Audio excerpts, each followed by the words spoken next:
हम बड़े चेहरे हैं ये मैं नहीं मानता हूं, लेकिन नीतीश कुमार जी दलितों के हित में इतना खराब काम किए हैं जो सदियों में नहीं दशकों में नहीं था।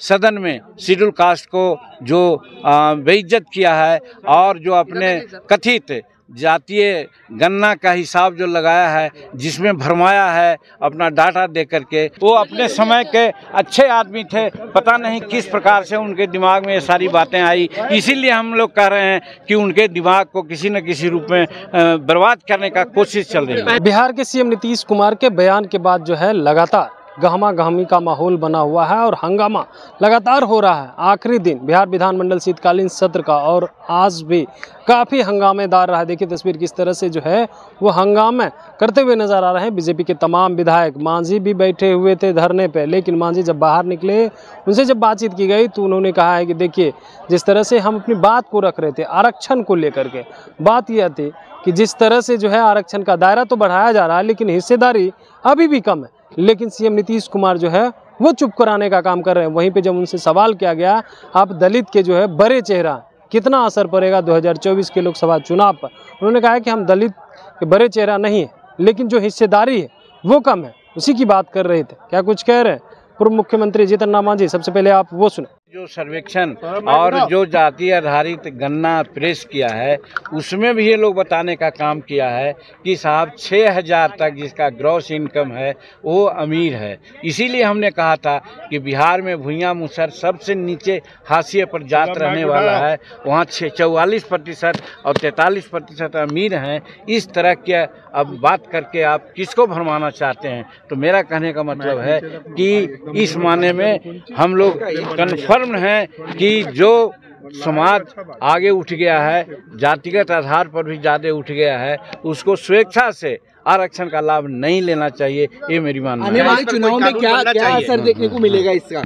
आने वाले चुनावों में 2024 में अब चुनाव है, बहुत नजदीक है, आप दलित के सबसे बड़े चेहरे हैं, किस तरह से अब दलित गवर्नमेंट को वोट देखिए हम बड़े चेहरे हैं ये मैं नहीं मानता हूं, लेकिन नीतीश कुमार जी दलितों के हित में इतना खराब काम किए हैं जो सदियों में नहीं दशकों में नहीं था। आज चाहे शराबबंदी का मामला हो, ताड़ीबंदी का मामला हो, बालू नीति का मामला हो, और आज सदन में शेड्यूल कास्ट को जो बेइज्जत किया है और जो अपने कथित जातीय गणना का हिसाब जो लगाया है, जिसमें भरमाया है अपना डाटा दे करके, और फिर किस प्रकार से महिलाओं के प्रति जो बात उन्होंने की है, इन सारी बातों को बिहार की जनता के सामने आप लोगों के माध्यम से हम रखना चाह रहे हैं और रख रहे हैं। और इसी बात को बढ़ाना कोई चीज़ नहीं, वही तो कर रहे हैं, आप बढ़ा रहे हैं, लेकिन बताइए कि हमारा रिप्रेजेंटेशन कितना है? 5% है, 7% है, तो आप 50% कर दीजिए, इससे क्या फायदा होने वाला है? हम तो यही तो कह रहे थे कि अंबेडकर साहब ने भी कहा था कि समीक्षा कीजिए, आप भी समीक्षा कीजिए कि आपके यहाँ कितना बैकलॉग है, बैकलॉग पूरा करने के लिए आपने क्या किया।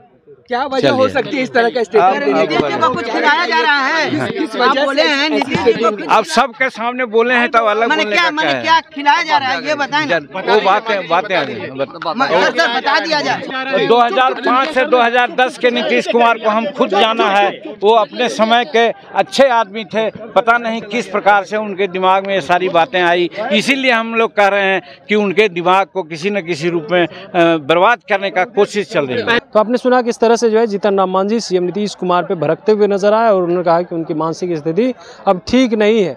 वहीं पे दवा देने की बात को लेकर के भी कहा है कि आरजेडी वाले जो है उनको परेशान कर रहे हैं, दवा देने का काम कर रहे हैं, इसलिए सीएम नीतीश कुमार इन दिनों अलबल बोलते जा रहे हैं। वहीं बड़े चेहरे होने की बात पर जो है वो खुद को नकारते हुए नजर आए। Kamlesh Kumar, live Bihar, Patna. Live Bihar YouTube पर सब्सक्राइब और फेसबुक पर लाइक जरूर करें।